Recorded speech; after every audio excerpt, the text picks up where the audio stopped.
Hi, my name is Anna. I want to ask, what happens to non-Muslims who have never been exposed to Islam? And what if a non-Muslim says that the miracles of Jesus are bigger than the ones that Mohammed performed? Sisters asked two questions basically. What a non-Muslim who says, who has never been exposed to Islam, what happens to them? And secondly, if a non-Muslim comes and says that the miracles of Isa alayhi salam are greater, what happens to them? Point number one, if a non-Muslim comes and tells me that they have not been exposed to Islam, today in this world of science and technology it's difficult. Maybe if you asked this question 50 years back, it was possible. Today, in this age of science and technology, especially the media bombarding misconception about Islam, you're exposed to Islam, maybe the wrong Islam, maybe pseudo-Islam, that Muslims are terrorists, Muslims are fundamentalists, Islam is a religion of killing, it degrades the woman, it subjugates the woman.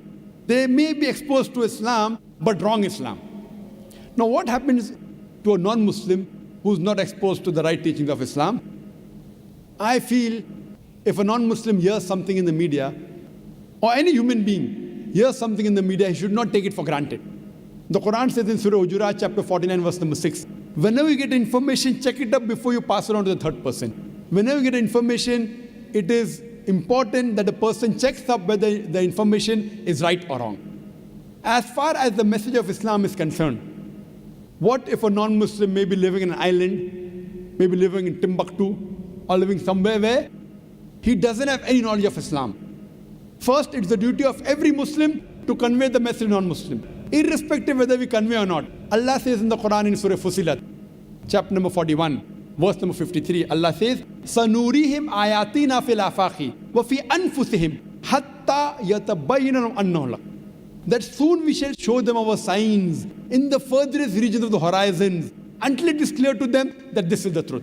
Allah says that He will show the signs to every human being before the human being dies.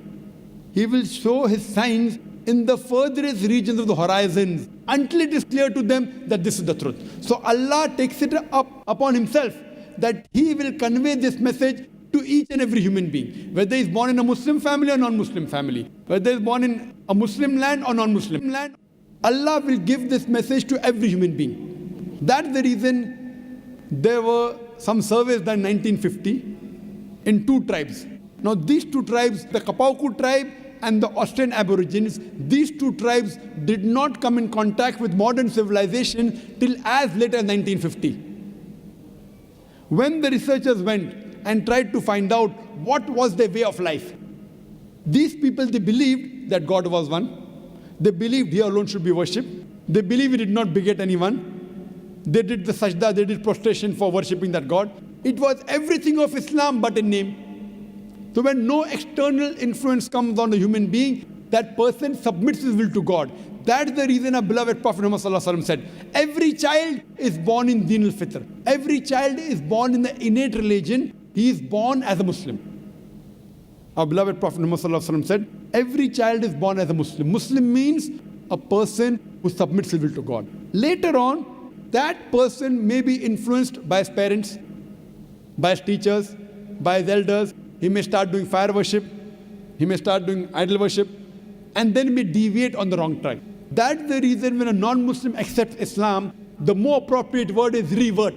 He was a Muslim, born as a Muslim. He gets converted to a wrong religion, comes back to the original faith, that is Islam. So the right word is revert. So coming to your question, every child, if any child, if you take three children, one born to a Christian, one born to a Jew, one born to a Hindu, isolate these three children completely from any external influence.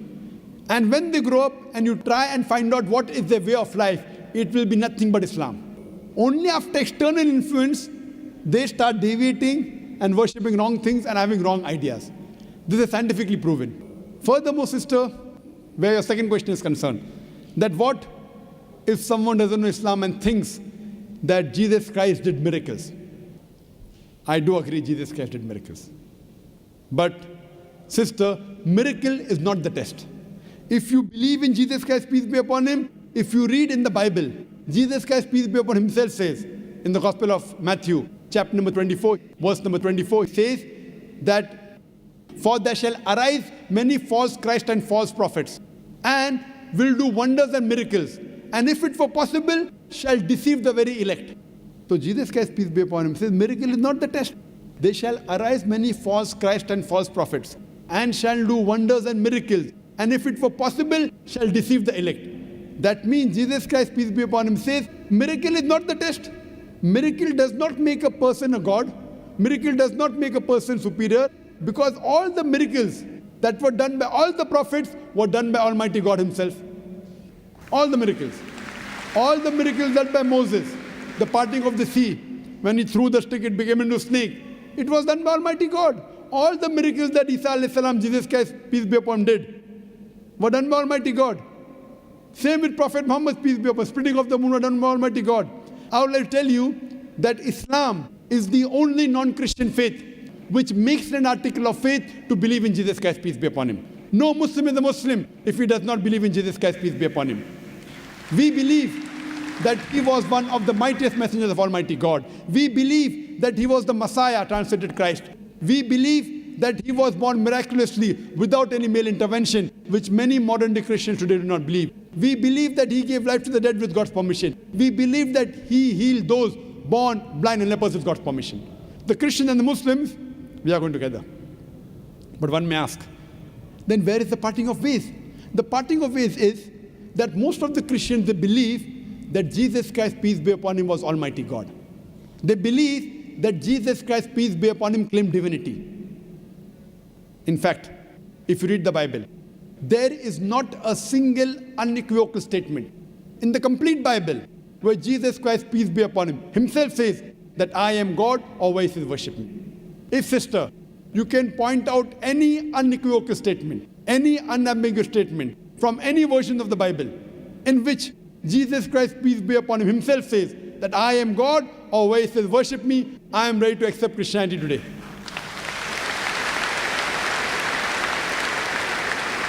In fact, if you read the Bible, Jesus Christ, peace be upon him, said, it's mentioned in the Gospel of John, chapter number 14, verse number 28, Jesus Christ, peace be upon him, said, my Father is greater than I. Gospel of John, chapter number 10, verse number 29, my Father is greater than all. Gospel of Matthew, chapter number 12, verse number 28, I cast out devil with the Spirit of God. Gospel of Luke, chapter number 11, verse number 20, I with the finger of God cast out devil. Gospel of John, chapter number 5, verse number 30, I can of my own self do nothing. As I hear, I judge, and my judgment is just. For I seek not my will, but the will of Almighty God. Anyone who says, I seek not my will, but the will of Almighty God, he's a Muslim. Jesus Christ, peace be upon him, is a Muslim. He never claimed divinity. He never said that he was Almighty God. He clearly mentioned, it's mentioned in the Gospel of John, chapter number 14, verse number 24. He said that the words that you hear are not mine, but my Father's who has sent me. It's mentioned in the Gospel of John, chapter number 17, verse number 3. This is life eternal, so that you may know there is one God and Jesus Christ who thou hast sent. It clearly mentioned that Jesus Christ was a messenger. It's mentioned in the Gospel of Matthew, chapter 19, verse number 16 to 18, that a person approaches Jesus Christ, peace be upon him, and asks him, that good master, what good things should I do so that I shall enter eternal life? So Jesus Christ, peace be upon him, says, why thou callest me good? Leave aside God, G-O-D. Why thou callest me good, G-O-D? For there is only one good, and that is the Father in heaven. And if thou want to enter eternal life, you keep the commandments.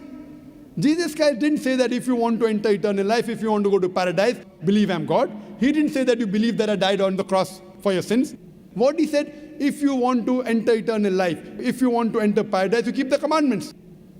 And it's clearly mentioned in the book of Acts, chapter number 2, verse number 22, that ye men of Israel, listen to this. Jesus of Nazareth, a man approved of God amongst you by wonders and miracles which God did by him, and you are witness to it. What does it say? Jesus of Nazareth, a man approved of God amongst you by wonders and miracles and signs which God did by him, and you are witness to it. Regarding a question of miracles, what does the Bible say? Book of Acts, chapter number 2, verse number 22. A man approved of God amongst you by wonders and miracles and signs which God did by him, and you witnessed to it. So all the credit goes to Almighty God. And Jesus Christ was a man. All the miracles were done through Almighty God. So all the miracles, all the messengers did were done by Almighty God. They came to testify there was one God. But Jesus Christ also said in the Gospel of John, chapter number 16, verse number 12 to 14, that I have many things to say unto you, but ye cannot bear them now. For he, when the Spirit of truth shall come, he shall guide you unto all truth. He shall not speak of himself. All that here shall he speak. He shall glorify me. Now this prophecy is prophesied no one but the last and final messenger, Prophet Muhammad, peace be upon him. So if you're a true Christian, and if you believe in Jesus Christ, peace be upon him, Jesus Christ, peace be upon him, said, I have many things to say unto you, but ye cannot bear them now. For he, when the Spirit of truth shall come, he shall guide you unto all truth. He shall not speak of himself. All that here shall he speak. He shall glorify me. This prophecy is prophesizing no one but the last and final messenger, Prophet Muhammad, peace be upon him. So if you're a true Christian, you should believe in the last and final messenger, Prophet Muhammad, peace be upon him. Hope that answers the question, sister.